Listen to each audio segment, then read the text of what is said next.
I'm Leigh Brown, and this is Crazy Shit in Real Estate. Today, we're going to talk real estate, legal, brokerage, mom, errors and omissions, a little bit of guidance if you are a consumer looking to hire your agent, and some good questions to ask if you're an agent or a broker. Diana Kahn is with us today, and you're going to enjoy this conversation. In fact, we could have gone much longer, but for the next 30 minutes, enjoy this conversation, and I'll see you on the other side. Good morning. How are you? I'm good. How are you? I'm doing phenomenal. Having kids and doing podcasts, works. I mean, what's life without a little bit of schedule juggling in your life, right? I have 3 young kids, and I feel like at this point I should just tell people when they meet me, like, "Hi, I'm Diana. I'm really funny. I will not be on time." I mean, they should forgive that. What I will say, as a mother of kids that are out of the house, everything every mother's going to tell you, you're going to miss these days. And my baby just left for college, and I miss it so much. So enjoy the chaos. Everybody says that, but I think I took it to heart because I ended up having 3 kids in about 4 years. Yeah, but I wish I'd had 4. We only had 2 because they were Irish twins. And then they got older. We're like, well, now what? We should have had some more. So be glad. You're going to have Christmases. They're going to get married, bring home kids. Your Christmases are going to be great. Well, at least you're optimistic. I'm going to sit here and, probably feel that way once one of them is potty trained. I mean, it's true. But potty training is beautiful. When they're all 3 potty trained, you're going to feel like a new woman. It's fair. That's true. That's true. And probably be able to afford more alcohol because, they won't be paying for diapers. Yeah, but then you'd be too tired to drink it because you would just pass out and go to sleep. There you go. See, I like it. You and I can keep up together. That's right. So tell me a little bit about Diana, besides the fact that you're an amazing frazzled mom, and we're all frazzled moms at some point, but here you are achieving things. Tell me about you. Sure. So I own a law firm, a real estate brokerage, a title company, a construction company, a property management company, a consulting company for businesses, and then I also do a second brokerage that's more for investor-friendly investment. But you have more businesses and you have kids, which is very impressive. Most people don't have that on their resume. And if you read any of the wealth building strategists out there, they say you need 7 streams of income to build actual financial freedom. So I think you're on it, sister. I have to agree.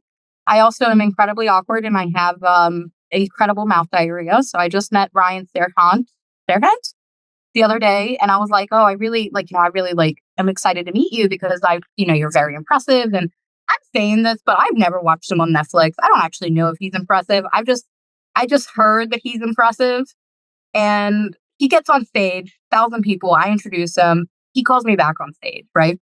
And I know nothing about him. He calls me back on stage to do the Q&A, and I'm like, okay, I got to show up, right? I got to somehow make an impression. And he had talked about how prior to being a real estate broker and doing his Netflix show, which I didn't even know he had, he was a hand model. So what did I do? I was like, all right, Diana, don't blow this. You got to you got to bring it back to something he said, get the audience in, and I go up there and I'm like, hey, Ryan, thanks for calling me back up here. I had no idea. I think it's great that the audience, which is all realtors, that the audience now know that if you're not successful in real estate, you should just be really good at hand jobs. And they all died laughing, didn't they? Because our people have a great sense of humor. They did. They all laughed. I didn't even think it was inappropriate. It was until 8 hours later when somebody sent me the video that I really thought about what I did, and then I couldn't sleep. I was like, what is wrong with me? But you know what? Was he even fazed by it, or he just laughed right along? He laughed. Yeah, he laughed. And I've heard that joke a million times. Yeah, that's why I think I didn't find maybe that's why I didn't think it was inappropriate, because he laughed. But it was later that I thought about it really, because it was afterwards people were approaching me and they were like, I can't believe you said the word hand job. And I was like, what's wrong with that? And then as people kept saying, I was like, oh, valid. But you know what, Diana, the world is starved for laughter right now. They're starved for comedy and humor. So you fed everybody with a joke that he's heard a million times. But just to prove that my references are so different, when you say the hand model thing, I'm thinking about that episode of Friends where Joey was trying to be the hand model. He was trying to find the perfect hands. That's all I remember, because we all have different points of reference. And it's good. It's good to make people laugh. That's a skill. Sure. Well, I'll take the compliments. We'll run with it. So I mean, he was probably more offended that you didn't watch his TV program. oh, I faked that. I looked it up like 2 minutes before I went up there. I was introducing him. I was just like praying I didn't say Ryan Seacrest because I can't because I was just like, I'm like, Ryan Seacrest. He's such a cute little fella. right. So I was like, as long as I get the name right. So I like chat GPT what he's known about. And then he apparently does a show called Owning Manhattan. And I kept calling it Selling Manhattan. And my staff was like, can you just not screw this up? I was like, I will do my best. I mean, but you can't sell it unless you own it. So they go together. I mean, it's a match set. Fine. There you go. There you go. So what else can I tell you? Well, of all those 7 ventures, which one makes your juices flow? What's exciting to you?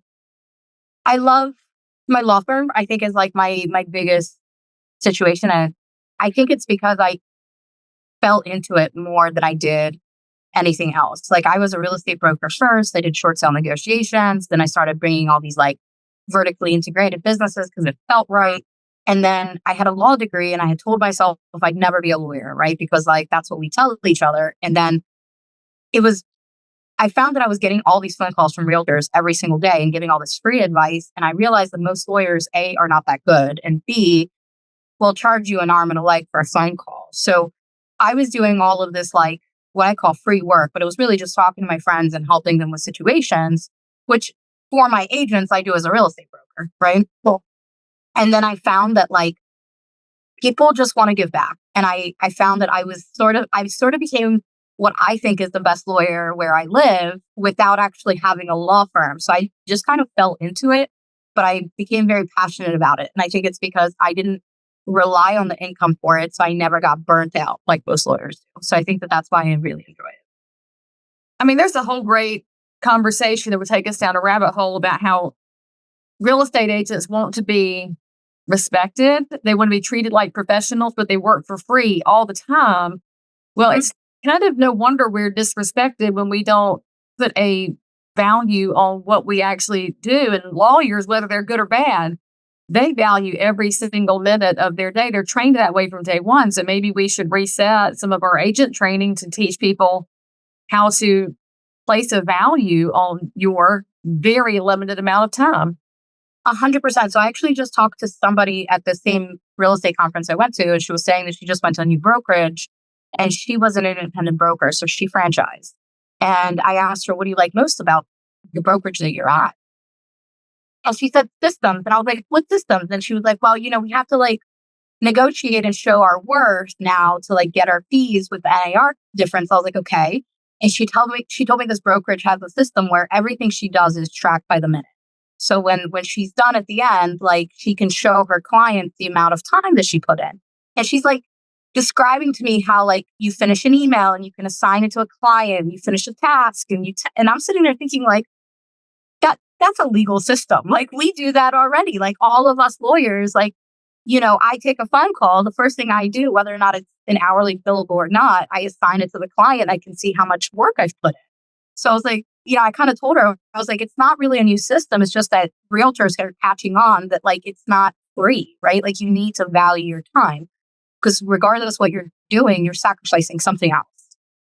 Absolutely. Okay. So tell me a little bit about these. Well, actually, we forgot to tell the audience where you're located. Where are you located, Diana? I am in Baltimore, Maryland, and I'm just putting my phone on Do Not Disturb because I'm in the car. I'm in Baltimore, Maryland, so I'm on the East Coast, right? Next to DC. So we get kind of the rude DC people, but we don't have the purchase prices. So we love it here. We love it. Just went to Baltimore. I think it's Baltimore, right?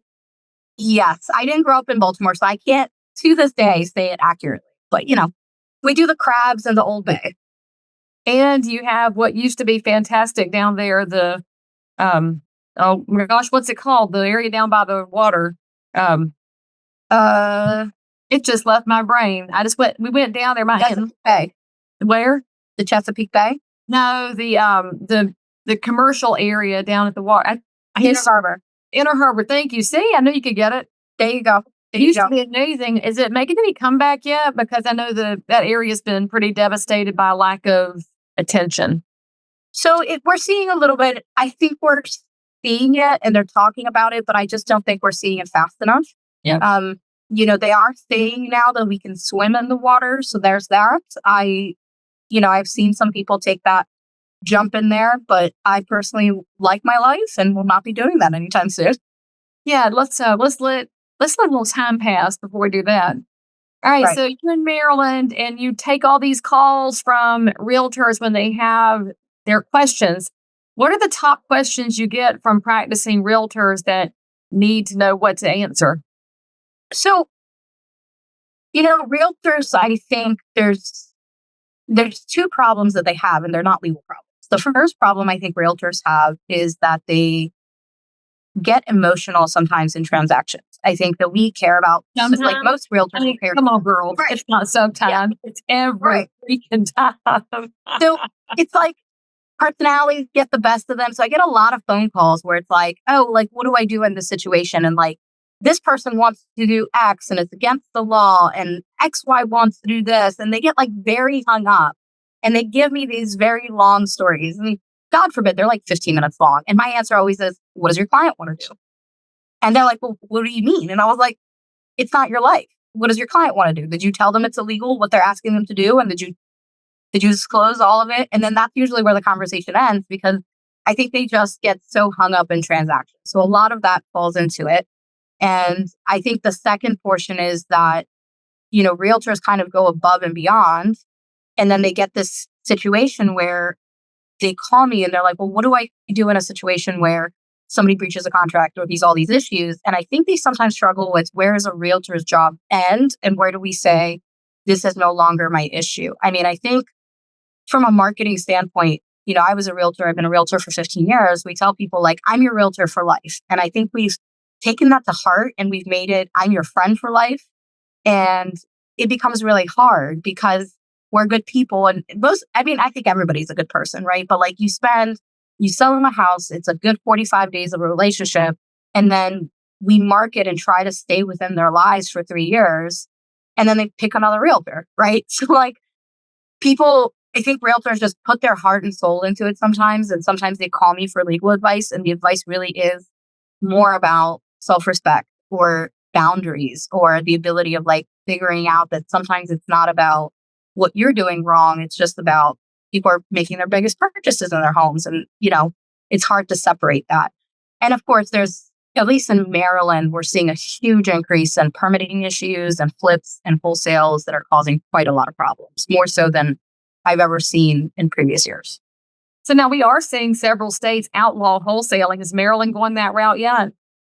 I think they will. I think that especially in the last year or two, we've seen an increase of just investors everywhere. And I think the problem is that where I sit, I'm seeing we're a buyer beware state, meaning that you buy the property, you buy it as is. It's very rare you can like get any sort of pivot after you're done or relief from the seller or anybody else. So I think the issue is that it's becoming is a lot of people who are wholesaling or also flipping or improving homes is they're literally going in with duct tape. And then 3 years later, this home is not done. And I think that something has to be done, because either we need to raise the minimum requirement of what to code means, or, we need to like change the wholesale environment. I think we're going to see a lot of outlash of that, because I think most people, even, in any industry, we hear like, well, I did what the law required, or I built it to code. And I'm like, that's the bare minimum. That is not, the bare minimum is to code. Yes, it is not above code, and code is a baseline. It's not a quality custom product most of the time. And by the way, audience, if you have questions about what wholesaling is, there's a ton of episodes in the past few years with wholesalers. There are ethical wholesalers and there are unethical wholesalers, but you should pay attention to what that segment of real estate is, just because it's becoming a legislative issue. And as you mentioned, Diana, it's growing, and that's organic. When the economy is having hiccups, wholesaling, to some people, they're like, you can give me cash today, then fine, you can have this house, and off they go. The reality is they may or may not know what the market value was, so they can't get it, but they're glad for the speed. And Right. then the wholesaler may find another buyer or may flip it themselves. And that the flipping side of things is that's a big question mark for a lot of people because there's a lot of lipstick on a pig going on when somebody tries to renovate a house because they don't do it to a buyer standard. So forget code, but what do you want when you buy a house? You want something you can depend on. Yep. And I think it's difficult, right? Because I represent a lot of wholesalers too, and some of them are great, right? But there's a couple that I see when a home is listed, I'm looking at the picture, I was like, wow, this home is beautiful. And then, we know, I'll like scroll down and see the agent that's listed it. And I automatically know, like, I'm not showing my clients that home because that flip is a lipstick on a pig. That agent represents this wholesaler and he's a contractor and he's got 4 licenses. And then I zoom in on the pictures and I'm like, I don't even think that's done right. So if you're in real estate and you're listening to this podcast or watching it and thinking, man, I need some more Leigh Brown answers in my life. Well, guess what, friends? I have a new program that is launching right now called Answers.Realestate, where I will give you every bit of insight I have to help you grow your real estate business, help you better respond to consumers, to provide a more excellent real estate experience so that the next time you land on crazy shit in real estate, you'll have a better solution to whatever you ran into.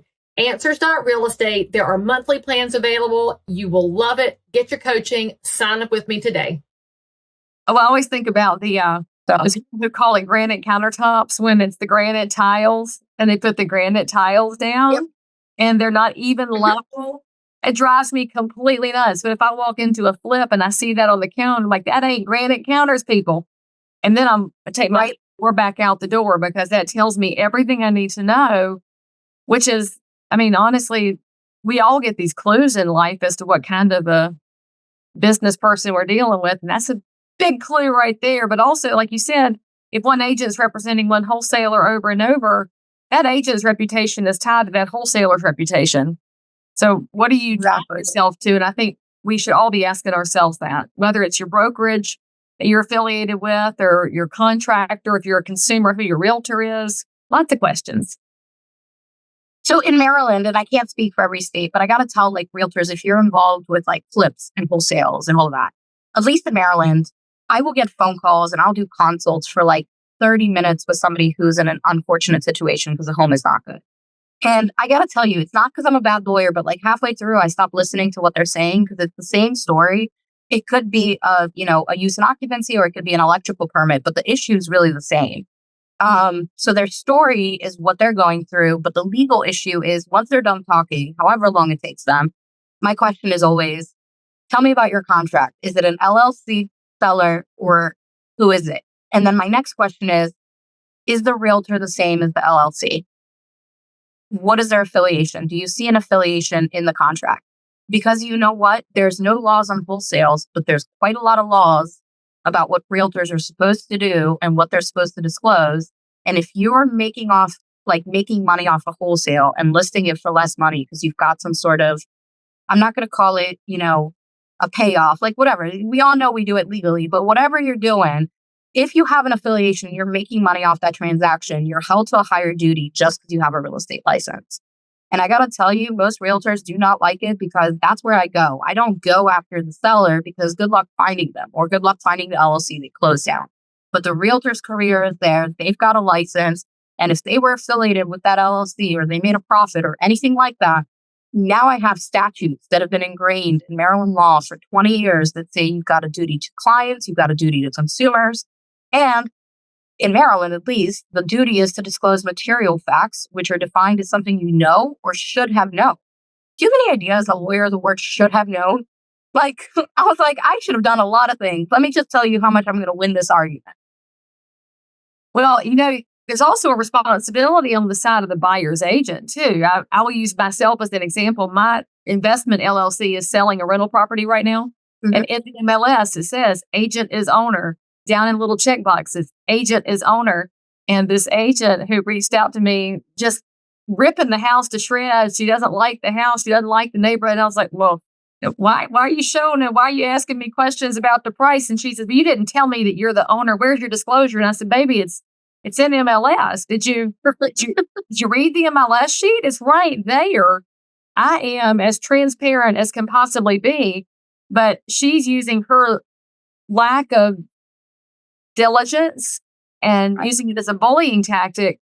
So I have to look at that and say, well, if her buyer bought that house after she's trashed it, trying to beat me up on price, which is, for the record, friends, not a great negotiating technique, is to tell me how crappy my house is. That's a really great way to beat me up.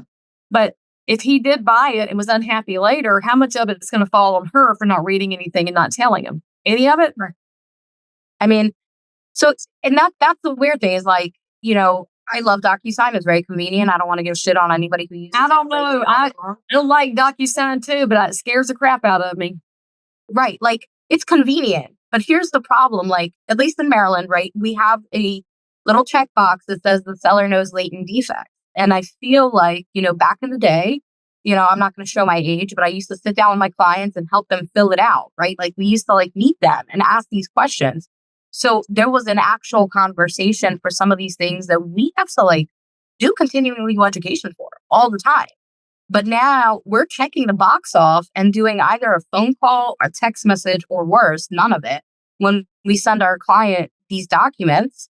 And that's problematic. So, when I run my brokerage, I always tell my agents, if you're doing DocuSign, you better have a questionnaire, a jot form. You better have something that your client acknowledged that they wrote it in there, because if you don't have anything, as a lawyer, if I see DocuSign, my next step is, again, I get more money attacking an agent. And that's unfortunate because I have a real estate license too, but that's where the protections for consumers are.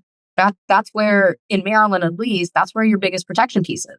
So guess what? When a seller says, I didn't know I had lead paint in the house, and I'm like, well, you checked this box off that you said no lead paint, but you have this, window thing you did a couple years ago that clearly says you had lead paint. And they go, I didn't check that box. Open the door to the agent right away. And it's not that we're bad agents, but we're easy targets. And that's where doing it by the book, especially with this changing of the tide, you have to do it. And in law school, one of my first classes that I took, my teacher taught me how to describe my work. And we just talked about doing fake consults and just saying my price is X. And I remember she belittled us because we would get so nervous to get to that conversation piece. But I always think realtors need to take this class too. And don't, full disclosure, make your time worth it and do it right. You are worth, whatever you want to charge, as long as you're doing it right. You're actually doing all these things, because your liability is so much higher. I wish we would have that liability conversation more often. That's one of the biggest things that realtors carry on behalf of their clients. We have this E&O insurance because we are responsible for so much in the transaction. I don't even think most realtors understand how that interplay works or what their broker is carrying on their behalf. So can you speak to maybe what should agents know about the liability that they carry on behalf of their clients? And the reason I'm asking this question, there's a new space opening up, and it's an old space that's come back, and we can call that seller sub-agency, which is the buyer who comes in without any representation and then wants to make assertions. Now you're talking about vicarious liability waking back up. And I don't know that agents understand the risk of an unrepresented buyer. Can you speak to that and how they can mitigate that risk if indeed it is a do-it-yourself person? So I got to tell you, I am predicting 100% in the next 2 years, we're going to see an increase of real estate commission complaints by at least 80%, because I think this charted waters of people representing themselves, they don't realize how much liability that has, because people don't know how to order Chinese food from Yelp, let alone know how to figure out what they're writing in a contract. Oh my God, that's the funniest analogy ever. And it's so perfect. I don't want to be rude, but again, consumers, and they should, I'm not knocking this, consumers have to be protected. When you have a license, you are no longer considered a consumer. You are held to a higher duty. So when a buyer is unrepresented and they decide to do X, the problem is now you're in a hard space, because if you refer to your friend in your brokerage, just to put a name on there, your friend may not be into it. Now you have a dual agency issue, right? That they don't fully understand. Even if they sign the documents, because they don't really fully comprehend it, or, there's so many issues that they're unrepresented and they ask you a question where disclosure is our friend. But if your representing the other side and somebody's unrepresented and they say, do you have knowledge of X? Well, what are you going to say? And I'll just use a silly example because I don't want to use what I see in my like law firm, but like, what if they ask you, has the seller seen ghosts in the house? It is such a ridiculous question, but did you know that Virginia requires disclosures if somebody thinks a house is haunted? But Maryland does. North Carolina doesn't. Maryland doesn't either. No, but like, that's what I'm saying. Like, it's such a ridiculous question. So like, now we're playing with ethics and religion to try to figure out if you believe in ghosts, because if that person is going to like put oregano at the house and like the seller told you there's like, it gets so ridiculous so fast and it can get crazy. And I think you mentioned errors and omissions. So there's kind of two things I want to pivot into that. The first is I'm a real estate broker. I tend to be very ethical. I like to think that I do things right. I will tell you that I have a business partner, and when an agent screws up, we never think, are we going to abandon the agent? But let me tell you, when the situation comes up, the first thing we do after we walk the agent through what to do and how to help them is we come off the books and we have a conversation with, at what point are we going to let that agent hang? Mm-hmm. And it's not personal. I'm trying to help my agent. I'll be through them with thick and thin. But as a real estate broker, like I also have kids and I also have situations. So it's not that I'm planning to abandon an agent who has like a complaint, but there's a conversation that's had that I think brokers don't talk about, which is at what point is your agent's culpability in X situation worth whatever they bring to the table? And I consult realtors on that when they get a real estate commission complaint. Like I had a realtor who's really high in industry here in Maryland, and she makes her broker about $80,000 to $90,000 a year. But she made a really big mistake, and it was a mistake. I think every agent would have made that mistake. And I told her, look, intentions sometimes aren't enough, and like you're gonna get in trouble for this. And she's a phenomenal agent, and I have no doubt that she did the best she could. And I told her at a certain point, if this escalates the way I think it does, is either you're going to have to say your broker didn't supervise you right, or they're going to say you aren't supervised or you didn't listen. Because if this keeps escalating, now we're talking about a lawsuit. And I had this conversation with her because I said, your broker's having it. Like they're going to support you to a certain point. But if you're making them $80,000 a year and this lawsuit is $1.3 million at a certain point, throwing you under the bus, right, might be that conversation piece. And then the errors and omissions part that I think most people don't talk about is if I get errors and omissions in 2010, and you're an agent under me, I have to renew the errors and omissions every single year.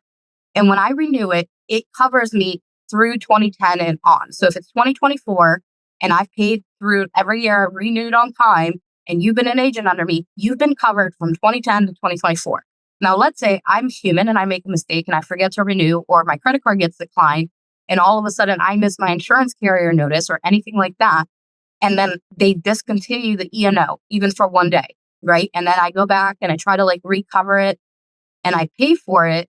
That discontinuation actually now removes the E&O coverage you had from 2010 and on and starts a whole new policy.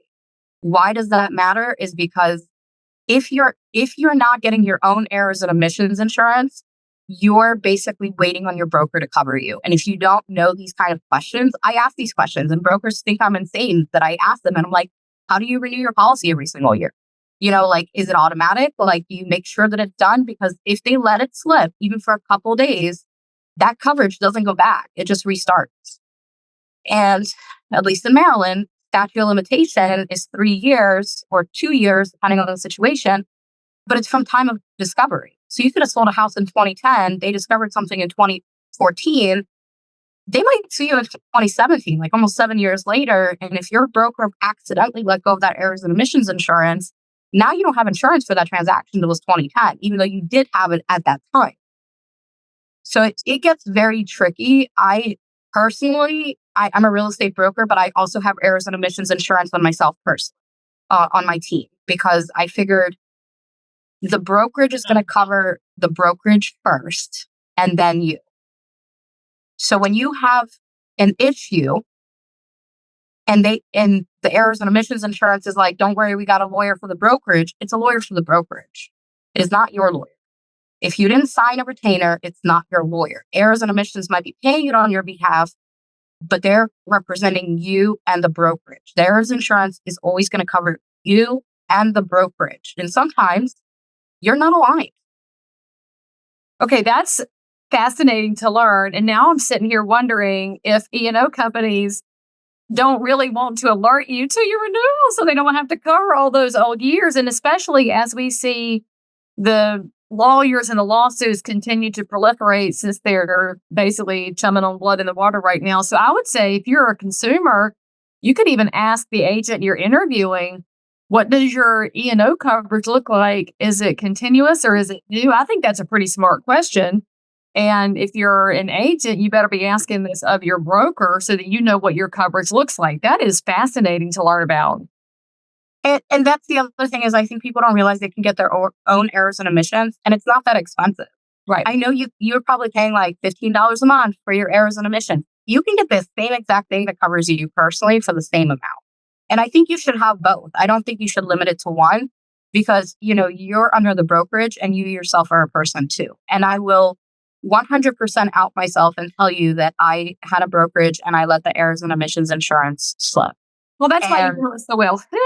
Well, no, I knew it beforehand. I mean, life is a great teacher. Right. Like I knew it beforehand. It's not like I didn't know, but like my insurance guy, I have an insurance guy and every year he sends me all my policy renewals and I sign. Like I don't go online. I don't renew online. I have somebody I trust. Like that's the type of thing I have. Well, he got diagnosed with cancer and missed the deadline. So I missed the deadline. Is it his fault? No, it's mine. Right. It's mine. There was a lot of things that occurred. But then now I knew that my errors and omissions restarted. So I did try to save it and errors and omissions were like, nah, we can't backtrack it. Right. So I knew this and I had this information in my brain and chose not to tell my agents because I was like, well, I'm just going to panic everybody. And it's not going to change the outcome. If they get sued, I'm going to have to disclose it at that time too. But it's something that sat so uneasy with me. And I got to tell you, I know this information and I'm very tight. I'm 100% sure that if I'm making that mistake or I had that mistake happen to me one time, other brokers have also made that mistake and probably didn't realize, the scope of the mistake because I know it because I'm a lawyer, right? I knew exactly what it meant when it expired or I had to renew. But another broker might not even realize how important that continuation of coverage is. Well, we can just add that to the list of surprising little tidbits about the business that agents should know, brokers should be talking about, and the consumer should be aware of as you figure out your real estate space. Diana, if anybody wants to reach out to you, what's the best way for them to find you and your 7 companies and 3 kids? So this is insane, but I give my cell phone number on everything I do. And this is actually my cell phone number. It's 443-739-6724. Do not text me at 3 a.m. because you and I are not going to be friends. But I believe in fully just disclosing and call me if you want to have a conversation. Outside of that, my website is DK, my initials, DKLawMD as in Maryland.com. It has my office line on there. So if you don't want to bother me on my cell, just go to that website and I'm sure you'll tag me through this podcast as well. Absolutely. In fact, we're going to have all your contact information in the show notes for this episode. And if you are looking for somebody to give you some counsel on building businesses or on the legal side of real estate, and you're wanting to engage the kind of attorney that's going to know the business, I think we've got a great resource for you here. Diana, thank you so much for coming on the show and for giving us a few minutes out of your busy morning. Of course, I appreciate it. Thank you so much. Hopefully see you again sometime. Thank you. All right. Bye. All right, friends, hit the bell, subscribe. Say something nice in the comments, and we'll see you next time. By the way, friends, don't miss my brand new coaching program at answers.realestate, where you can have access to Leigh Brown, submit your questions, have them answered, meet like-minded professionals, have an entire library to help you build your business no matter what happens in the market. Get signed up today. I promise you'll be glad you did. So if you found value in this episode, please like and subscribe to this channel, turn on the bell, and catch another amazing episode by clicking above. Crazy Shit in Real Estate is also available in all of your normal podcast apps. So if that's where you like to hang out, go find me, click subscribe. And most importantly, leave me a review that says you think I'm awesome, my guests are awesome, or this content is just exactly what you were looking for. And then, by the way, if there's something you need, you want to learn about something, you can comment below anytime. You can also send me a direct message if you need to remain anonymous. No judgment. But anyway, I'll only judge if you forget to subscribe and click. I'll see you next time.